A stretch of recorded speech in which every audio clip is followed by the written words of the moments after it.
All right, I want to talk about the old Spectrum now. When I was a kid, I used to go to those wrestling events at the Spectrum, and and the sporting events too.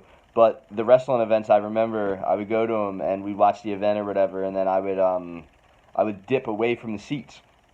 Me and my friends, I'd have like two or three friends with me. We'd go up to the upper deck of the Spectrum and we would just walk around the upper deck. That was our thing, was just walking and exploring and catching the show from up there.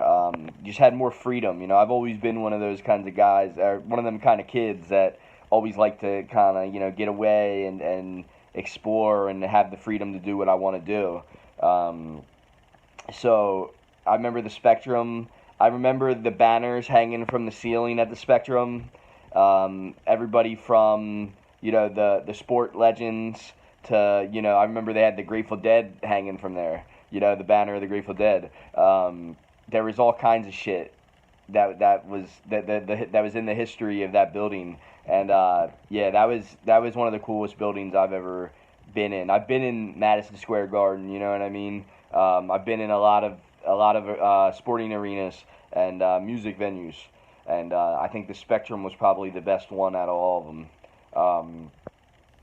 Trying to remember like what shows that I definitely saw there. I definitely saw SummerSlam '90 there, and I remember seeing a lot of WWF house shows back then. I remember seeing the Ultimate Warrior there and Hulk Hogan. Uh, I wasn't a Hogan guy. When he would come out and he would do his thing, man, it just bored the shit out of me. I was never a Hogan guy until he went in the NWO. But with Warrior, yeah, Warrior was on fire back then. And I remember loving Demolition. They would come out, and Kurt Hennig would come out. Yeah, it was just a great time for pro wrestling back then, and a great time to be living in Philadelphia back then. Havertown is only 5 minutes outside of Philadelphia, so we would always get that real shit. You know what I mean? Our town was very vibrant back then. I remember, it was just a great time period.